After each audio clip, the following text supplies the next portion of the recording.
সরকারের কি ছক বা সরকার কি চাচ্ছেন সেটাই একটা কোটি টাকার প্রশ্ন হয়ে দাঁড়িয়েছেন এখন রাজ্যবাসীর কাছে। প্রথম কথা, কোন যুক্তিতে, কোন গোয়ার তুমিতে বা কোন রহস্যের কারণে অযোগ্যদের লিস্ট এখনো বাছাই করছে না? এবং আপনারা নিশ্চিত জেনেছেন বেশ কিছু অযোগ্য তারা যোগ্যর তালিকায় চলে এসেছে অদ্ভুতভাবে। আজকের খবর, বেশ কিছু অযোগ্য তারা নর্থ বেঙ্গলে তারা চলে এসেছে যোগ্যদের তালিকায়, আর বেশ কিছু যোগ্য তারা চলে গেছে অযোগ্যদের তালিকায়।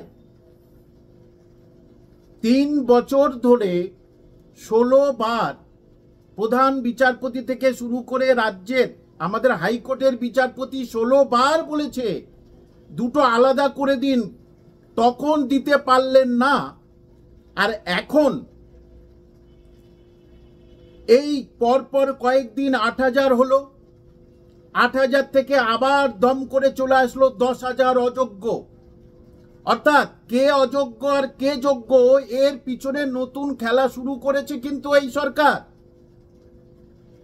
কারণ আপনারা জানেন একজন মাননীয় মুখ্যমন্ত্রী হয়ে কিভাবে বলেন আমি যোগ্যদের পাশে, তোমাদের কারোর চাকরি যাবে না, তোমাদের কারোর টাকা ফেরত দিতে হবে না।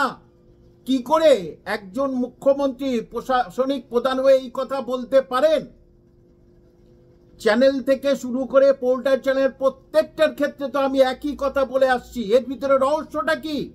রহস্য একটাই, যে যারা চাকরি যাদের চলে যাবে, যে লিস্ট দেবে, তাহলে আপনি আপনার গ্রামের সবাই তো জানতে পারবেন, আরো 5টা গ্রামের লোকজন, যে এর সন্তান বা এইভাবে চাকরি পেয়েছে, তাহলে মান সম্মান সবকিছু যাবে। আর তারাই তখন যাদেরকে টাকা দিয়েছে তাদেরকে দেখবেন কোনো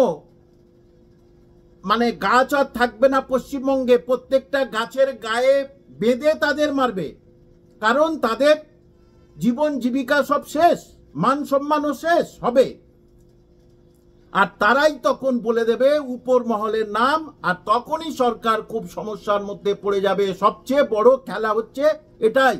তাই যোগ্যদের লিস্ট দিতে বলেছে, অযোগ্যদের লিস্ট দিতে বলেছে সুপ্রিম কোর্ট, তাদেরকে টাকা ফেরত নিতে বলেছে। 3 সপ্তাহ হয়ে গেল। আজকের আমরা সাধারণ নাগরিক যদি এরকম করতাম তাহলে আমাদের উপরে কি বিপদ আসতো বলুন তো?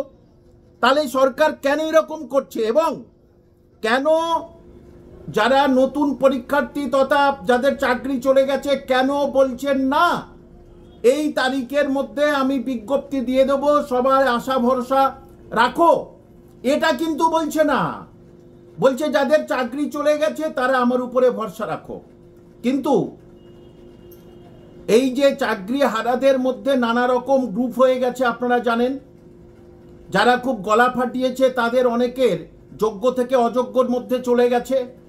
এই যেমন আমি প্রথম থেকেই গলা ফাটিয়ে আসছি, এখনো ফাটাচ্ছি। আমার পিছনে লেগে গেছে আইটি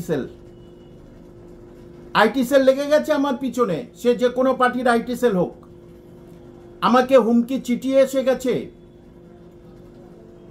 এবং সেইটা নিয়ে কমপ্লেন হয়েছে।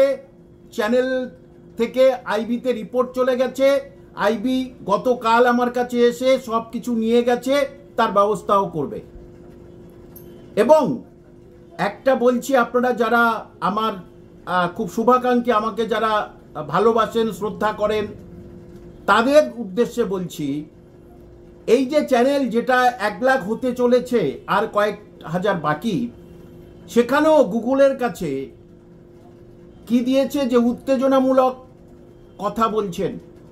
গুগলকে বলে দিয়েছে 2 থেকে 3 বার। আর সেই জন্যেই আমি আপনাদের জন্যে আবার আরেকটা চ্যানেল রেডি করছি, এখানে তার লিঙ্ক দিয়ে দেবো। এবং আপনারা যাতে দেখা যাক না কিভাবে আমাকে দমাতে পারে।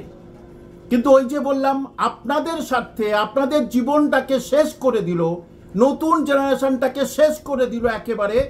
এবং প্রাইমারি নিয়ে কি বলছে এখন বলুন তো? প্রাইমারি নিয়ে বলছে যে না, যতক্ষণ না ওবিসি না মিটবে ততক্ষণ কিছু করবে না। ওবিসি কোর্ট থেকে বলেছে 3 মাসে, তোমরা সময় নিয়ে আসলে 3 মাসের মধ্যে মিটিয়ে দেবো। কি হলো?